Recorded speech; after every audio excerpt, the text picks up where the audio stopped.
What a life, eh, freak? 1 minute you're playing 21 and horse on the courts in Harlem, and the next moment you're in the showroom, configuring the gunmetal and graphite exterior of your luxury car and your iPad mini. Oh, I bet you get a crazy crowd when you drive that car around the block in the old neighborhood, huh? Yeah, I'm living the dream. Mad pandemonium. But folks from back around the way are real proud of me. Yeah, I hear you. Local kid makes good.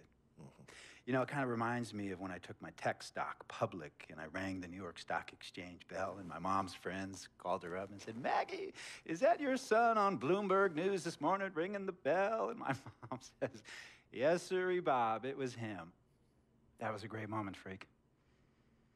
And you know, our lives are like a pearl necklace of great moments, all strung together with the finest silk thread of memories.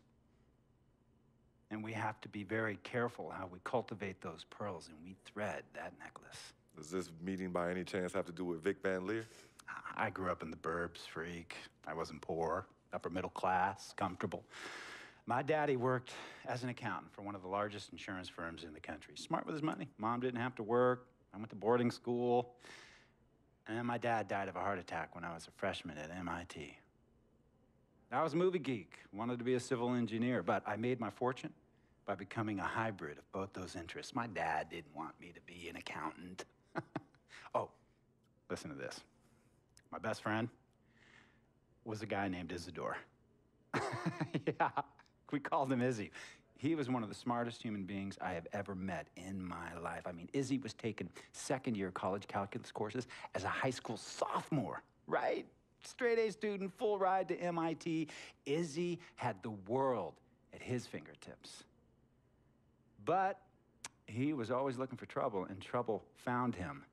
He ran with the wrong crowd. And when we got to MIT, he got this great job working for a financial consulting firm in Boston.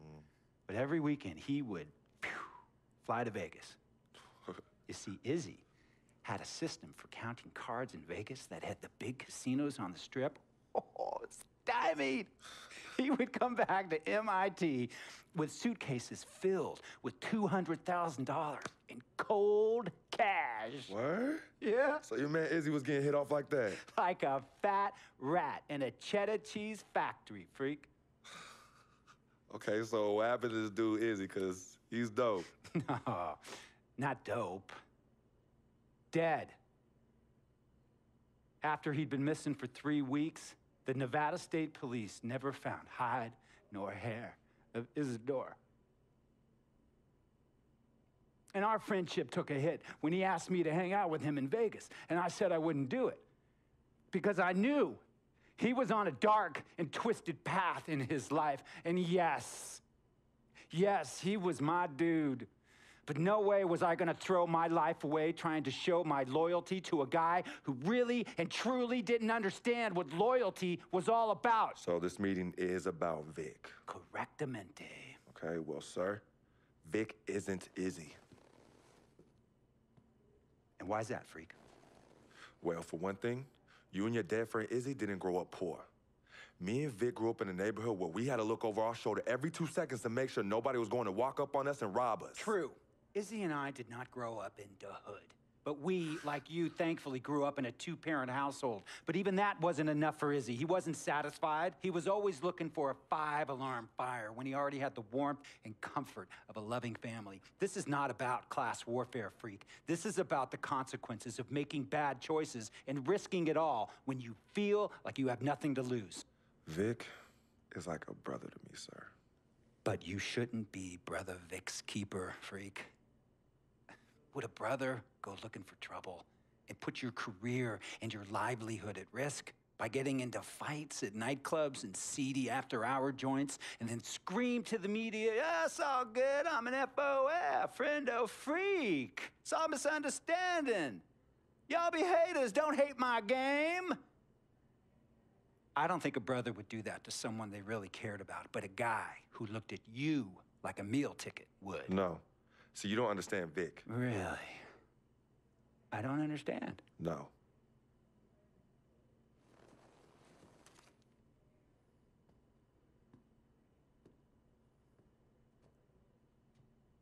Look, man, it was a misunderstanding with the guy in the next VIP booth. His honey started flirting with me, so naturally I started flirting back. Next thing I know, Captain Cornball's off my grill piece beefing. Next thing he know, he got a 2-piece and a biscuit on his left eye. Hey, I don't know who hit him. And it damn sure wasn't me. Hey, Captain Cornball's mad because I'm an FOF, friend of freak. Hey, but check this out, though. He needs to train that hottie before he leave the house, though. Yo, he's hot as ain't loyal, man. What's there to understand? Are you freaking blind? You know, I just want to know, how much did you pay your lawyers to make all this go away? Almost $100,000. Excuse me, son, I'm sorry, I couldn't hear you. I said I paid almost $100,000. Exactly. And if you keep riding shotgun with Vic, you're gonna go broke. Quick, fast, and in a hurry. Look, Vic is my friend, and I grew up with him. How many times I gotta tell you, sir? Freak, this is not a request. I am not asking you to do this. I am telling you to do this. And the first order of business is that Mr. Vic Van Leer is banned from traveling with you on the road. Vic is banned from the locker room. And Vic is banned from this arena. And if I catch this guy, Vic, in or anywhere near the facilities, Mr. Vic Van Leer will be arrested for trespassing. Are you serious, sir? Brother, I'm as serious as cancer. We all know that can be deadly. You know, when me and Vic were kids, playing summer tournaments at the Dome, we always imagined making it to the pros, right? And after the crowds left, just a street light was on the court, like 11:30, 12 midnight, even 1 in the morning sometimes. We used to practice player introductions, running on the court, giving dab high-fiving the teammates. Vic, he would act as an announcer.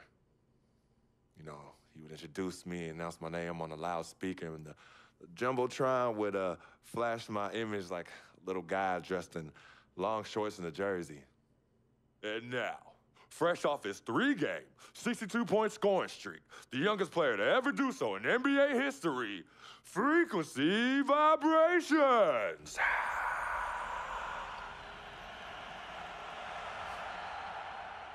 So me and Vic would sit in those empty bleachers at the Dome and dream like nobody's business. And now I'm living a dream. For real. And in so many ways, Vic was part of that. Please, listen to me. I mean, I know this guy's your dude from way back. Look, me and Vic go way back like the front seats of a '67 Cadillac. That's good. We go way back. Did you say front seats? Front seats of a '67 Cadillac. We go way back like the front seats of a '67 Cadillac. Well, do you have any crickets?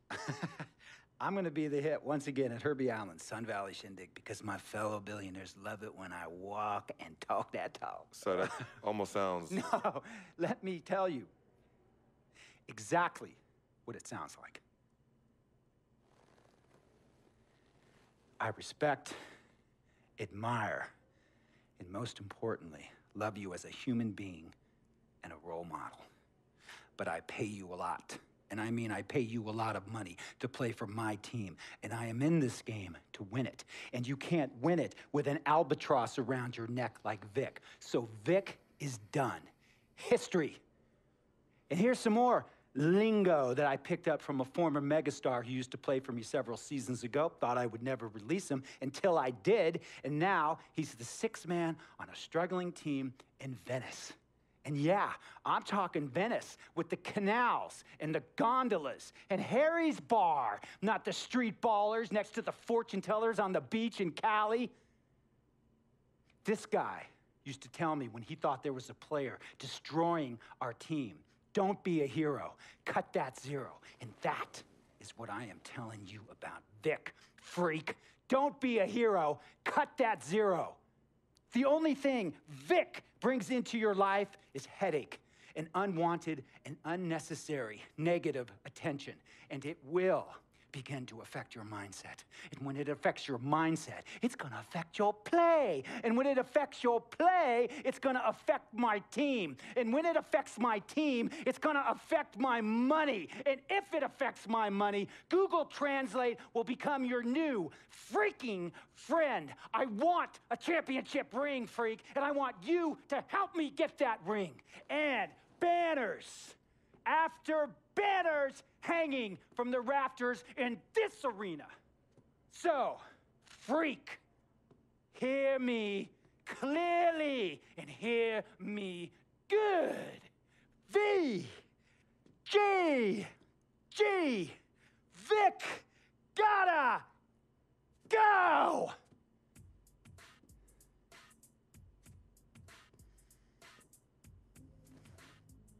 Handle your business.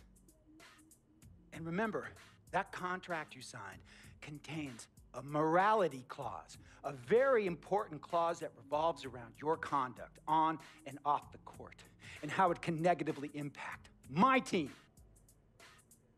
Now, I don't want you to have to learn Italian or Croatian as a second language. And hey, playing pro ball overseas, there's nothing wrong with that. But the arenas are nothing like this, nor will the money be the same. And on top of all of that, this is the US of A, the greatest freaking country in the world. Ask yourself, is Vic worth all that? Think about it. Think long, think wrong.